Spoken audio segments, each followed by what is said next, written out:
ये है Satoru Gojo, जिसे जुजुत्सु वर्ल्ड का सबसे पावरफुल कैरेक्टर माना जाता है। और ये है हमारे स्टोरी का दूसरा मेन कैरेक्टर सुगुरु गेटो। गेटो और गोजो एक दूसरे के बहुत अच्छे दोस्त होते हैं और ये दोनों हमेशा अच्छाई के लिए अपनी जान की बाजी तक लगा देते हैं। लेकिन इन दोनों के बीच में ऐसा क्या होता है जिस वजह से ये दोनों एक दूसरे के ही जान के दुश्मन बन जाते हैं? और क्या गेटो ने ही गोजो का ये हालत किया है? एनिमे की शुरुआत में हमें गेटो को दिखाया जाता है जो एक कर्ड स्पिरिट को मार रहा होता है और उसे एक बॉल बना के वहीं पर निगल लेता है और निगलने के बाद कहता है कि सिर्फ मुझे ही पता है इसका टेस्ट कितना घिनौना है। गेटो असल में कर्ड स्पिरिट मैनिपुलेशन टेक्निक का यूज करता है जिससे वो किसी भी कर्ड्स को बॉल बना के अपने अंदर निगल सकता है और जब चाहे उस कर्ड्स को अपने हिसाब से यूज कर सकता है। गेटो भी गोजो की तरह एस रैंक का सॉर्सरर है, तभी वो अपने पास्ट के बारे में याद करने लगता है और कहता है कि उस दिन मैंने उस घिनौने चीज को विटनेस किया था, लेकिन उसके बावजूद मैंने सॉर्सरर बन के इंसानों का मदद करना सही समझा। अगले सीन में हमें एक मेंशन को दिखाया जाता है जहाँ पर एक टाइम पे एक बिजनेसमैन रहा करता था। उस बिजनेसमैन के पास कई सारे होटल्स रहा करते थे, लेकिन महामारी के दौरान उसके सारे बिजनेस चौपट हो गए थे, जिस वजह से उस फैमिली ने अपने आप को उसी घर में खत्म कर लिया था। जिसके बाद ये अफवाह फैलने लगा कि इस घर में एक घोस्ट रहता है, जिस वजह से कई सारे कॉलेज स्टूडेंट अपने बहादुरी का टेस्ट देने के लिए यहाँ पर आया करते थे, लेकिन वो सब लोग इस टाइम पे लापता हो चुके हैं। यहाँ पर इन्वेस्टिगेशन का टास्क मेमे और लॉरा को दिया गया है, जिन्हें आप लोगों ने सीजन 1 में तो देखा ही होगा। मेमे बताती है कि इंटरनेट के जमाने में कई सारे फेक न्यूज तो फैलते ही रहते हैं, जिस वजह से फालतू में उन्हें ज्यादा काम करना पड़ता है। लेकिन लॉरा बताती है कि उसने यहाँ पर पर्सनली में इन्वेस्टिगेशन किया है और यहाँ पर एक्चुअली में कई सारे लोग गायब हो चुके हैं, जिन्हें ढूंढने के लिए और भी लोग आए थे और वो लोग भी इस टाइम पे गायब हो चुके हैं। उस जगह में पहुँचने के बाद लॉरा यहाँ पर एक वेल बनाने लगती है, लेकिन मेमे उसे रोक देती है और कहती है कि वो यहाँ पर किसी भी तरीके के कर्ज को सेंस नहीं कर पा रही है, जिस वजह से वेल बनाने का कोई मतलब नहीं है। और मैंने आप लोगों को सीजन 1 में समझाया था कि वेल क्रिएट करने से बाहर का कोई भी इसके अंदर नहीं आ सकता है। वो लोग देखते हैं कि इसके अंदर बुरी तरीके से कचरे को फैलाया गया है, लेकिन इतने टाइम के बाद भी इलेक्ट्रिसिटी यहाँ पर ऑन है। मेमे बताती है कि उनके पास ज्यादा टाइम नहीं है, इस वजह से वो नीचे के फ्लोर को चेक करेगी और इसी टाइम पे लॉरा को सेकंड फ्लोर को चेक करना पड़ेगा। लॉरा यहाँ पर बहुत ही डरी और सहमी हुई होती है क्योंकि इसके पहले उसने ज्यादा मिशन नहीं किए हुए होते हैं, लेकिन इसके बावजूद वो हर एक रूम को बारीकी से चेक कर रही होती है और उसी के दौरान वो एक रूम में चूहों को देख लेती है, जिस वजह से बुरी तरीके से वो यहाँ पर डर जाती है और मेमे भी उसी टाइम पे उसके सामने पहुँच जाती है। लॉरा पूछती है कि क्या आपने फर्स्ट फ्लोर को पूरी तरीके से चेक कर लिया है, जिसमें मेमे बताती है कि वो लोग तो अभी फर्स्ट फ्लोर में ही है, जिसे सुनकर लॉरा शॉक हो जाती है क्योंकि उसे पूरी तरीके से याद है कि वो इसी टाइम पे सेकंड फ्लोर में घूम रही थी। तभी मेमे बताती है कि यहाँ पर जितने भी सारे सामान है उन सारे सामानों को उसने इसको लेकर 3 बार नोटिस कर लिया है, जिसका मतलब है कि वो लोग यहाँ पर एक इन्फिनिटी लूप में फंस चुके हैं। लेकिन ये कोई टेक्निक नहीं बल्कि एक तरीके का बैरियर है जिसे किसी तरीके से तोड़ा जा सकता है और वो लॉरा से इसे तोड़ने का तरीका पूछने लगती है। लॉरा बताती है कि इसे इन्फिनाइट होने के लिए इसे एक सर्कल होना पड़ेगा, लेकिन जितनी भी बार उन्होंने यहाँ पर ट्रेवल किया है हर बार हर एक रूम का पोजीशन चेंज हो चुका है, जिसका मतलब है कि ये एक स्ट्रेट लाइन है जिसके रूम को ये कर्व रैंडमली शिफ्ट किए जा रहा है। मतलब वो दोनों अगर तेजी से हॉल की तरफ दौड़ते हैं तो ये कर्व आसानी से टूट सकता है। मेमे उसे इसके लिए 90 पॉइंट्स देती है और कहती है कि ये सही तरीका नहीं है, हमें अगर इसको जल्दी से तोड़ना है तो हम दोनों को ऑपोजिट डायरेक्शन में अपने फुल तेजी के साथ दौड़ना पड़ेगा। जिसके बाद वो दोनों एक साथ ऑपोजिट में भागना स्टार्ट कर देते हैं, जिस वजह से इस बैरियर के साथ साथ ये मेंशन भी बुरी तरीके से यहाँ पर टूट जाता है। लॉरा यहाँ पर एक पत्थर के नीचे फंस जाती है और तभी यहाँ पर गोजो भी पहुँच जाता है और कहता है कि क्या यहाँ पर किसी का बच्चा खो चुका है, क्योंकि मुझे यहाँ पर रोने का आवाज आ रहा है। लॉरा यहाँ पर गुस्सा होने लगती है, लेकिन तभी उसके पीछे से वो कर्ज निकल कर आता है, लेकिन उस कर्ज को गेटो का कर्ज खा लेता है। जिसके बाद गेटो कहता है कि तुम हमेशा कमजोरों के साथ मजाक उड़ाते रहते हो, लेकिन तुम्हें ऐसा नहीं करना चाहिए। लेकिन इसे सुन के लॉरा और भी ज्यादा गुस्सा होने लगती है। तभी गोजो कहता है कि तुम दोनों यहाँ पर 2 दिनों से वापस नहीं आए थे, इसलिए हम लोग परेशान हो गए थे। जिससे हमें पता चलता है कि वो कर्ज यहाँ पर रूम के साथ साथ टाइम को भी मैनिपुलेट कर रहा था और मेमे कहती है कि शायद यही सही मौका है मेरा एक्स्ट्रा चार्ज करने का। और गोजो से पूछता है कि तुमने वेल को क्रिएट तो कर दिया था ना, लेकिन वो सभी लोग वेल को क्रिएट करना भूल गए थे।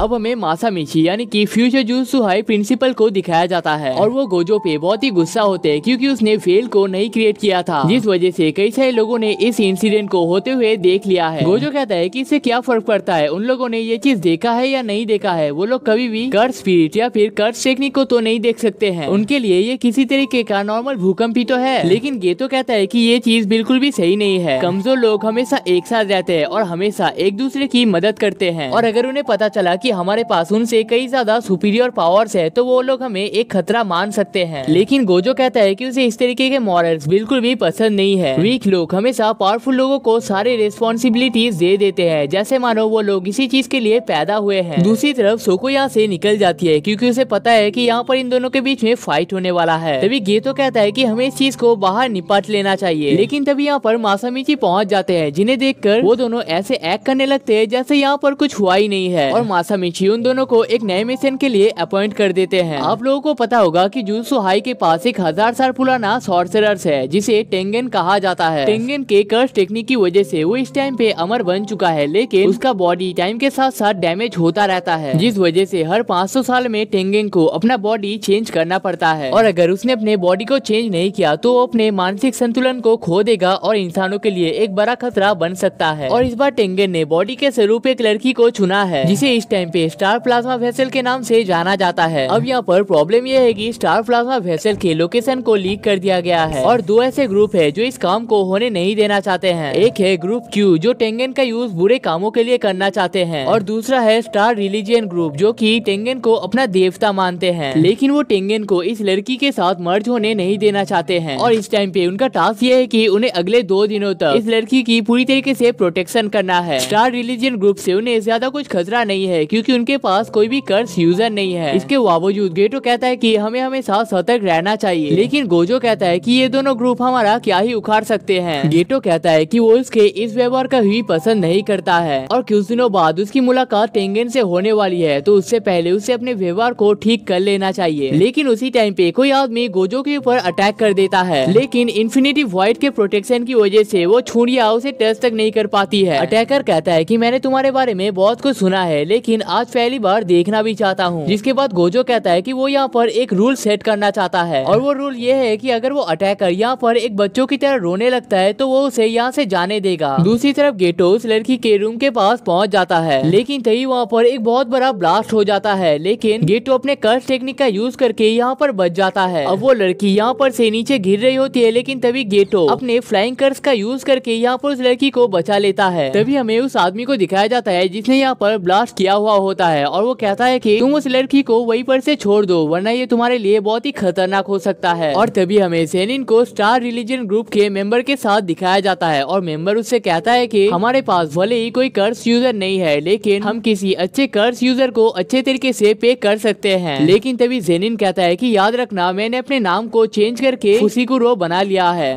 अगले सीन में हमें देखने को मिलता है कि जिस आदमी ने वहाँ पर बॉम्ब फिट किया था उस आदमी को गेटो के कर्स ने पकड़ कर रखा है और गेटो उसके सामने चाय पी रहा है। तो वो आदमी कहता है कि हमारी टीम में बेयर भी है जो तुम लोगों को खत्म कर देगा। लेकिन गेटो उसे गोजो का भेजा हुआ एक पिक्चर दिखाता है और कहता है कि क्या यही बेयर है, मतलब गोजो ने उस बेयर को पहले ही हरा दिया है। अब हमें यहाँ पर तोजी को दिखाया जाता है जिसने शिप के रेसेस के ऊपर मैच लगाया हुआ होता है। लेकिन तभी उसका पार्टनर उसके पास आके कहता है कि तुम्हें इस काम के बहुत ही पैसे मिल रहे हैं, लेकिन तुम अपना काम को स्टार्ट कब करोगे। लेकिन तोजी कहता है कि वो गोजो क्लैन का सबसे पावरफुल बच्चा है, तो उसके साथ ऐसे ही फाइट करने नहीं जा सकता और अगर वो गया तो वो आसानी से मारा जा सकता है, जिस वजह से उसे यहाँ पर एक अच्छे प्लान की जरूरत है। तभी उसका पार्टनर यहाँ पर से जाने लगता है और पूछता है कि मेगुमी इस वक्त कैसा है, लेकिन तोजी को याद नहीं होता है कि ये मेगुमी कौन है। दूसरी तरफ हमें रिका चैन को दिखाया जाता है और गोजो को अपने सामने देखने के बाद वो उसे थप्पड़ मार देता है और उसे ये लग रहा होता है कि ये वही लोग हैं जो उसे किडनैप करने के लिए आए थे। लेकिन गेटो से समझाने की कोशिश करता है कि वो लोग जुजुत्सु टेक से हैं और वो लोग उसका खतरा नहीं चाहते हैं। लेकिन तभी यहाँ पर रिको की मेड कुरोई भी पहुँच जाती है और बताती है कि सच में वो लोग यहाँ पर पूरी तरीके से सेफ हैं। लेकिन तभी गोजो रिको से पूछता है कि क्या वो सच में टेंगेन के साथ मर्ज होना चाहती है। तभी रिको बताती है कि टेंगेन ही रिको है और रिको ही टेंगेन है और इस काम में उसे कोई भी प्रॉब्लम नहीं दिख रहा है। लेकिन गोजो और गेटो उसकी बातों पे ध्यान नहीं दे रहे होते हैं। तभी रिको बताती है कि आज उसके क्लास में एक इम्पोर्टेंट क्लास है और वो उस क्लास को मिस नहीं करना चाहती है। लेकिन गोजो बताता है कि उसका सुरक्षा सबसे इम्पोर्टेंट है, इसलिए वो उसे स्कूल नहीं भेज सकता है। लेकिन गेटो कहता है कि ये पहले ही एक क्रूअल डिसीजन है। टेंगेन बनने के बाद उसे हमारे क्लैन के सबसे नीचे के फ्लोर में रहना पड़ेगा। तो वहाँ पर वो अपने क्लासमेट, फ्रेंड्स, यहाँ तक कि फैमिली मेंबर से भी नहीं मिल सकता है। और तभी गोजो को मासामिची का कॉल आ जाता है और वो कहते हैं कि टेंगेन चाहते हैं कि ये लड़की अपना आखिरी टाइम खुशी से बिता पाए, इसलिए वो जो करना चाहती है वो उसे उसे करने दिया जाए। तभी कुरोई बताती है कि उसके मॉम और डैड बचपन में गुजर गए थे और उनके जाने के बाद उन्होंने ही रिको का ख्याल रखा है और रिको अगर अपना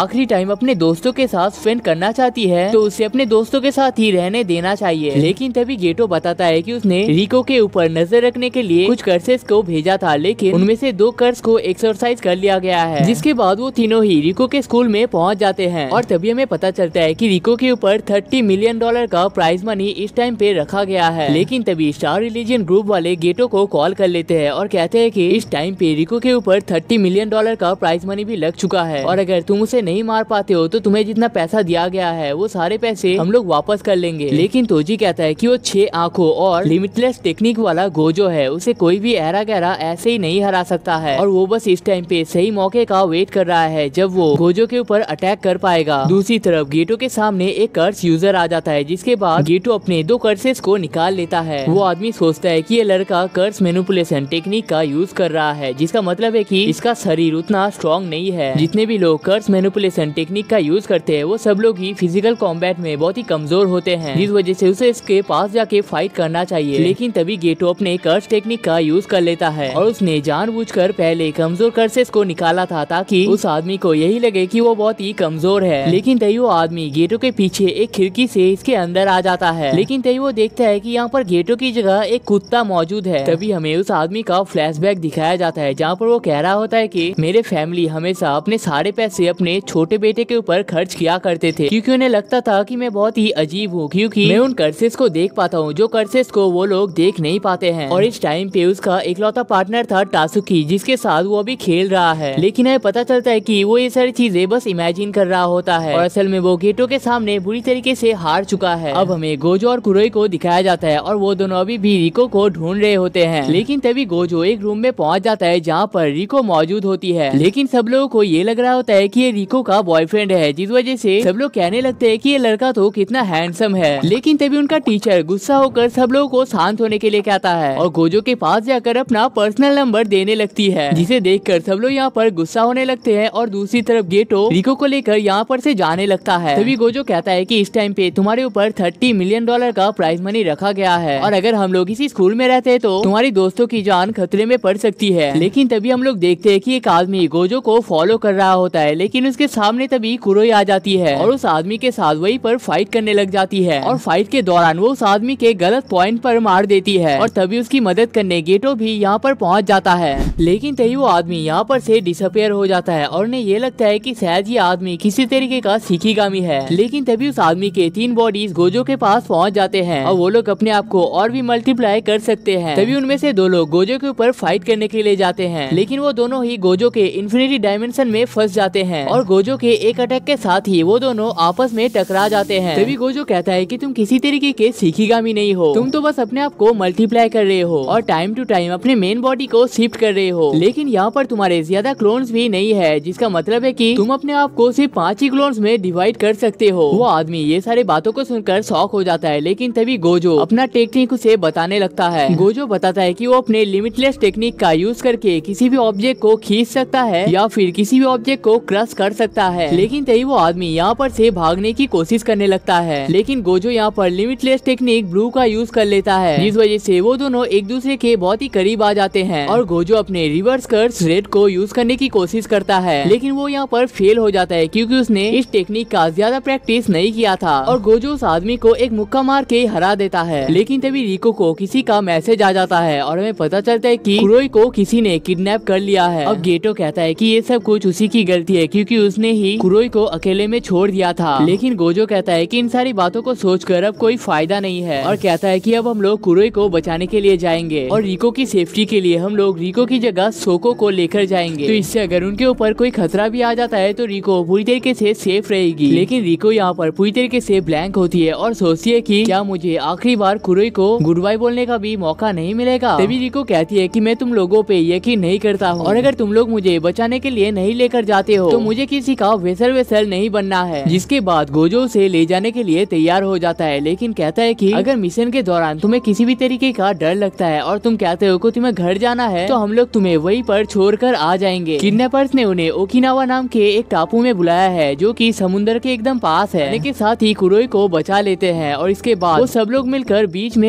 एंजॉय करने लगते हैं। कुरोई कहती है कि उस बॉम्ब वाले इंसिडेंट के बाद मुझे लगा था कि मैंने अपने गार्ड्स को और भी स्ट्रॉन्ग बना लिया है, लेकिन मुझे ये नहीं लगा था कि एक नॉन सॉर्सरर मुझे किडनैप कर लेगा। और तभी वो गेटो से पूछता है कि क्या तुम लोग यहाँ पर प्लेन से आए हो। गेटो बताता है कि वो लोग यहाँ पर प्लेन से ही आए हैं, लेकिन आने के दौरान एक ड्रैगन उनके प्लेन का प्रोटेक्शन कर रहा था और गोजो ने हर एक पैसेंजर को बारीकी से चेक किया भी था। तभी कुरोई बताती है कि शायद जब हम लोग यहाँ पर से वापस जाएंगे वो लोग एयरपोर्ट पे हमारे ऊपर अटैक कर सकते हैं, लेकिन गेटो बताता है कि उसने हाइबारा और नानामी को पहले ही एयरपोर्ट को प्रोटेक्ट करने के लिए बुला लिया है, मतलब उनके यहाँ पर से जाने का रास्ता पूरी तरीके से सेफ है। अब गोजो और रिको यहाँ पर बहुत ही मजे में खेल रहे होते हैं, जिसे देखकर कुरोई कहती है कि क्या उन लोगों को यहाँ पर बिना किसी सेफ्टी के इस तरीके से रहना चाहिए, लेकिन गेटो कहता है कि जब तक गोजो हमारे साथ है हमें किसी भी चीज को लेकर चिंता करने की कोई भी जरूरत नहीं है। अब यहाँ पर उनके जाने का टाइम हो जाती है, जिसे सुनकर रिका बहुत ही सैड हो जाती है, जिसे देखकर गोजो कहता है कि कोई बात नहीं, हम सब लोग कल यहाँ से चले जाएंगे, जिसे सुनकर रिका बहुत ही खुश हो जाती है। और गोजो गेटो से कहता है कि टोक्यो की तुलना में यहाँ पर हमारे ऊपर बहुत ही कम खतरा है, लेकिन गेटो बताता है कि तुम 4 दिन से यहाँ पर बिल्कुल भी नहीं सोए हो और तुमने 4 दिन से अपने लिमिटलेस टेक्निक को बंद भी नहीं किया है। लेकिन गोजो कहता है कि मुझे यहाँ पर कुछ नहीं होगा क्योंकि मुझे प्रोटेक्ट करने के लिए तुम तो हो ना। अब इसके बाद वो सब लोग खाना खाते हैं, गार्डन में घूमते हैं, राफ्टिंग करते हैं, मतलब वो सारे काम करते हैं जो रिको को करना पसंद है। अब इसके बाद वो सब लोग जुजुत्सु हाई में पहुँच जाते हैं और वो लोग नोटिस करते हैं कि रिको के ऊपर से बाउंटी 4 घंटे पहले ही हट चुका है, जिस वजह से गोजो अपने सील को डीएक्टिवेट कर देता है। लेकिन तभी कोई पीछे से गोजो के ऊपर छुरी घुसा देता है। गेटो समझ नहीं पाता है कि इस आदमी ने जुजुत्सु बैरियर को कैसे पार किया होगा और हमें पता चलता है कि ये आदमी और कोई नहीं बल्कि तोजी है, जो इतने टाइम तक सिर्फ परफेक्ट टाइम का वेट कर रहा था। अब गेटो अपने कर्ज से उस आदमी के ऊपर हमला कर देता है और तभी गोजो को याद आता है कि उसने इस आदमी को अपने बचपन में भी देखा था। तभी गोजो कहता है कि उसे कुछ भी नहीं हुआ है, वो यहाँ पर पूरी तरीके से ठीक है और वो रिका को टेंगन के पास ले जाने के लिए कहता है। और तभी गोजो नोटिस करता है कि गेटो ने जिस स्वॉर्ड से उसके ऊपर हमला किया था उसके पास उसके अलावा एक और स्वॉर्ड आ चुका है। लेकिन तभी गोजो कहता है कि तुम्हारे इन सारी चीजों का कोई भी फायदा नहीं है क्योंकि $30 मिलियन का प्राइज मनी अब जा चुका है। लेकिन गेटो कहता है कि तुम लोग कितने बेवकूफ हो, वो प्राइज मनी तो मैंने ही लगाया था। वो कहता है कि मैंने जानबूझकर उसके ऊपर टाइम लिमिट को लगाया था और मुझे ये भी पता था कि कोई भी आदमी तुम्हें नहीं हरा सकता है, लेकिन मैं चाहता था कि इन सब की वजह से तुम बुरी तरीके से थक जाओ और उसी टाइम पे मैं तुम्हारे ऊपर वार कर सकूं। लेकिन तभी गोजो कहता है कि मैंने इस आदमी के बारे में पहले भी सुना है, एक आदमी जिसके पास 0 कर्स टेक्निक है लेकिन उसके पास गॉड से भी ज्यादा फिजिकल पावर्स हैं। तभी गेटो उसके ऊपर हमला करने के लिए जाता है, लेकिन गोजो उसे दूर में फेंक देता है और सोचता है कि इसने मुझे हराने के लिए इतना खतरनाक प्लान किया है, तो इसका मतलब है कि उसके पास मेरे लिमिटलेस सील को तोड़ने का भी कोई ना कोई आइडिया जरूर होगा।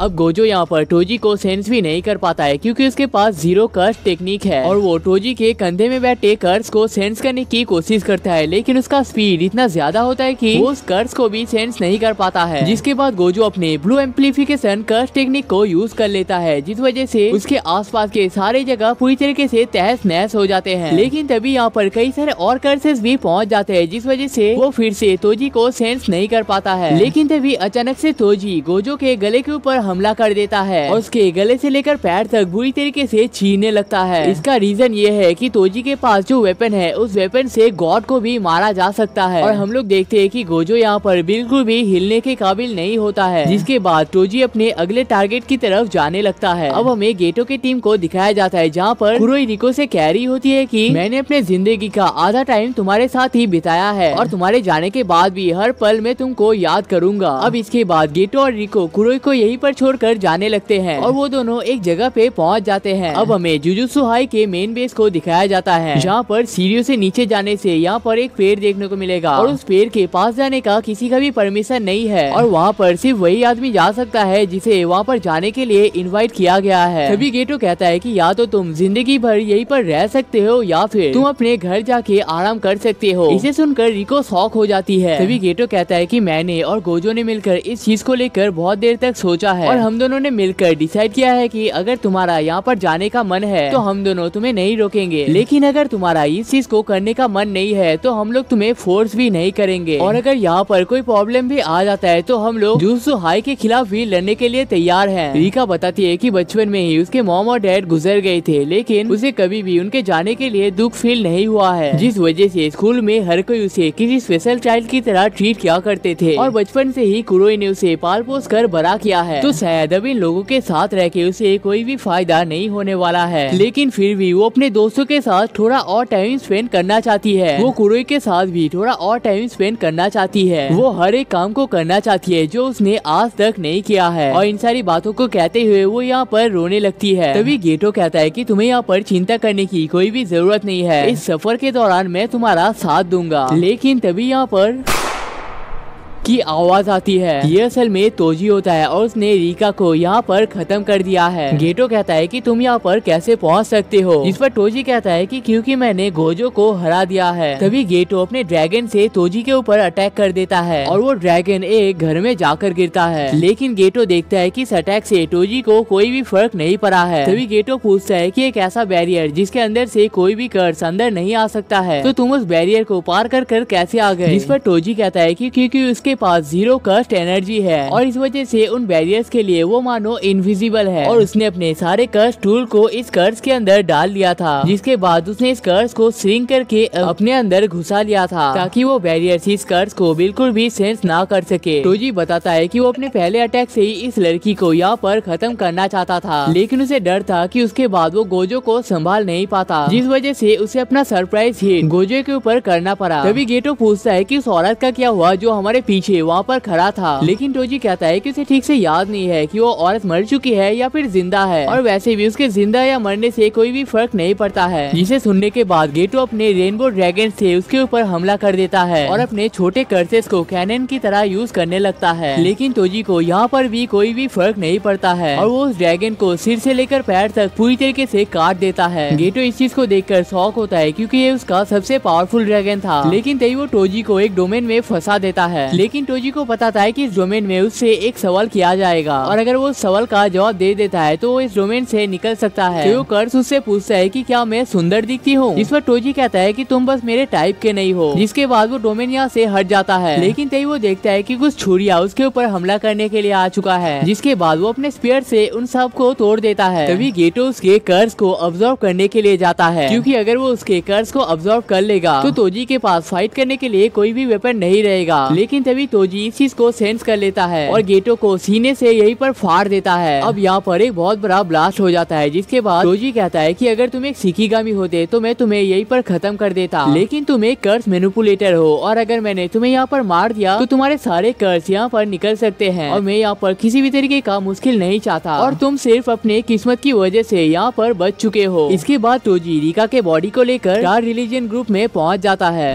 अब स्टार रिलीजन ग्रुप का मैनेजर इसे देखकर बहुत ही खुश होता है और कहता है कि इस काम के लिए हम लोग तुम्हें एक्स्ट्रा पे भी करने वाले हैं। वो बताता है कि स्टार रिलीजन ग्रुप का शुरुआत नारायरा में हुआ था और उसी टाइम पे टेंगेन ने जुजुत्सु सॉर्सरर्स को स्टार्ट किया था। उन दोनों ही दल ने एक साथ बहुत ज्यादा प्रोग्रेस किया है, लेकिन टाइम के साथ साथ सॉर्सरर्स और नॉन सॉर्सरर्स को अलग घोषित कर दिया गया है और एक रूल भी बनाया गया है कि सॉर्सरर्स कभी भी नॉन सॉर्सरर्स के ऊपर हमला नहीं कर सकते हैं और इसी वजह से उनके ग्रुप में कोई भी सॉर्सरर नहीं है। लेकिन फिर भी वो टेंगेन के बॉडी को अपवित्र होने नहीं देना चाहता है। अब उस आदमी के जाने के बाद तोजी कहता है कि आदमी पूरी तरीके से पागल हो चुका है और बाहर जाने के बाद तोजी कहता है कि मैंने उस औरत को देते वक्त कहा था कि इस औरत को तुम लोगों को मार देना है, लेकिन तुम लोगों ने उसे मारा क्यों नहीं। जिस पर उसका पार्टनर कहता है कि अगर हम उसे मार देते तो वो लोग इतना फ्री माइंड से नहीं रह पाते। उन्हें लग रहा था कि वो ये मैच जीत रहे हैं, लेकिन एक्चुअली में इन सारी चीजों को हमने सेट कर रखा था। तभी तोजी पूछता है कि तुम उस औरत को इतनी जल्दी उस टापू में लेकर कैसे गए थे। जिस पर उसका पार्टनर कहता है कि इसके मैनेजर के पास खुद का प्राइवेट प्लेन है और इन जैसे बड़े बड़े लोगों के सामने ऐसी छोटी मोटी बातें होती रहती है। अब तोजी उसे खाने के लिए पूछता है, लेकिन वो आदमी कहता है कि या तो मैं तुम्हारे साथ काम के सिलसिले में मिलूंगा या फिर नरक में मिलूंगा, लेकिन धरती में टाइम पास करने के लिए तो मैं तुम्हारे साथ नहीं मिलने वाला हूँ। अब तोजी यहाँ से जा ही रहा होता है, लेकिन तभी उसके सामने गोजो पहुँच जाता है और तोजी से देखकर शॉक होता है और सोचता है कि मेरे इतनी बार वार करने के बाद भी ये अभी तक जिंदा कैसे है। गोजो बताता है कि जब उस टाइम पे तुमने मेरे ऊपर हमला किया था, मैंने अपना अटैक और डिफेंस मोड दोनों को ही बंद कर दिया था और अपना पूरा पावर रिवर्स कर्स टेक्निक के ऊपर यूज कर रहा था और इस टेक्निक की मदद से मैंने अपने पूरे शरीर को फिर से रीजनरेट कर लिया है। वो आज तक इस टेक्निक को यूज नहीं कर पाता था, लेकिन तोजी के इतना ज्यादा नेगेटिव एनर्जी के साथ उसने अपने नेगेटिव एनर्जी को भी यूज किया था, जिस वजह से वो नेगेटिव एनर्जी पॉजिटिव एनर्जी में चेंज हो गया था, जिसके बाद उसे कर्स टेक्निक का असली लेवल पता चला है। लेकिन तोजी कहता है कि इससे कोई भी फर्क नहीं पड़ता है, जिसके बाद उसके ऊपर अटैक कर देता है। लेकिन गोजो टेक्निक रेट को यूज कर लेता है, जिस वजह से यहाँ पर बहुत बड़ा ब्लास्ट हो जाता है। लेकिन टोजी को यहाँ पर कुछ ज्यादा फर्क नहीं पड़ा होता है और कहता है कि ये पॉजिटिव एनर्जी को यूज करके ब्लू एम्प्लीफिकेशन टेक्निक को यूज कर सकता है और नेगेटिव एनर्जी का यूज करके टेक्निक रेड को यूज कर सकता है और उन दोनों को एक साथ यूज करके रिवर्स कर्स टेक्निक को यूज कर सकता है। लेकिन ये तीनों अटैक ही मुझे हराने के लिए काफी नहीं है। जिसके बाद वो गोजो के ऊपर हमला कर देता है। लेकिन गोजो का स्पीड यहाँ पर नेक्स्ट लेवल पे होता है और गोजो कहता है कि मैं इस टाइम पे तुम्हारे ऊपर गुस्सा नहीं हूँ, बल्कि मुझे तो ये दुनिया बहुत ही खूबसूरत लग रही है क्योंकि हेवन से लेकर अर्थ तक इस टाइम पे सबसे स्ट्रॉन्गेस्ट कैरेक्टर मैं हूँ। गोजो कहता है कि मुझे पता है कि तुम जेनिन क्लैन के मेंबर हो, इसलिए तुम्हें मेरे इन्फिनिटी टेक्निक के बारे में इतना सब कुछ पता है। लेकिन उसके पास एक ऐसा टेक्निक भी है जिसे उसने आज तक किसी को नहीं बताया है। जिसके बाद वो इन्फिनिटी के रिवर्सल और एम्प्लीफिकेशन को एक साथ मर्ज कर देता है और कहता है कि उसने इस टेक्निक का नाम दिया है इमेजिनरी टेक्निक पर्पल और उस अटैक को यूज करने की वजह से टोजी का आधा शरीर यहाँ पर गायब हो जाता है। अब टोजी अपने मन में सोच रहा होता है कि जिस दिन ये लड़का पैदा हुआ था मैं ये मानने के लिए तैयार नहीं था कि मुझसे भी स्ट्रॉन्ग कोई हो सकता है और मैं इस लड़के को अपने पैरों के नीचे देखना चाहता था और जिस जेनिन क्लैन ने मुझे बाहर निकाला था मैं उन सारे लोगों से बदला लेना चाहता था। अब गोजो से पूछता है कि क्या तुम्हारा जाने से पहले कोई आखिरी विश है, जिस पर टोजी कहता है कि उसका कोई भी आखिरी विश नहीं है। लेकिन तभी उसे याद आता है कि उसके पास एक बेटा भी है जिसका नाम है मेगुमी। तभी टोजी कहता है कि 2 से 3 साल बाद मेरा बेटा तुम्हारे क्लैन में आने वाला है, तो तुम लोग उसके साथ जो चाहो वो कर सकते हो। अब गेटो भी यहाँ पर पहुँच जाता है और देखता है कि रिका भी यहाँ पर जिंदा नहीं है और गोजो ने उसे पकड़ कर रखा हुआ है। लेकिन इस चीज को देखकर वहाँ पर खड़े हुए हर कोई ताली मार रहा होता है, जिसे देखकर गोजो बहुत ही गुस्सा हो जाता है और कहता है क्या मुझे इन सारे लोगों को यहीं पर मार देना चाहिए। गेटो कहता है कि इस काम को करने का कोई भी पॉइंट नहीं है, लेकिन मन ही मन वो भी इन सारे लोगों को यहीं पर मारना चाहता था। अब हमें 1 साल बाद का सीन दिखाया जाता है जहाँ पर गोजो अपने टेक्निक्स का प्रैक्टिस कर रहा होता है और उसने अपने लिमिटलेस टेक्निक को और भी स्ट्रॉन्ग बना लिया है। अब मान लो कि ये पेंसिल गोजो के लिए खतरा है और ये इरेजर गोजो के लिए कोई भी खतरा नहीं है, तो उसका इनफाइनाइट इस चीज को ऑटोमेटिक ही डिटेक्ट कर सकता है। तभी गोजो कहता है कि जब वो पास में इन्फिनिटी वॉइड को ऑन रखता था उस वजह से उसके ब्रेन के ऊपर बहुत ज्यादा प्रेशर पड़ता था, लेकिन इस टाइम पे वो एक साथ रिवर्स कर्स टेक्निक को भी यूज करता है जिस वजह से उसके दिमाग के ऊपर कोई भी प्रेशर नहीं पड़ता है। गेटो कहता है कि गोजो उनके क्लैन का सबसे पावरफुल कैरेक्टर बन चुका है और सोको को किसी भी मिशन में ले जाया नहीं जा सकता है और गर्मियों में कर्सेस आम दिनों की तुलना में बहुत ज्यादा बढ़ चुके हैं और इस वजह से उसे अकेले में ही बहुत ज्यादा मिशन करना पड़ रहा है। सारा दिन वो बस एक्सरसाइज अब्सॉर्ब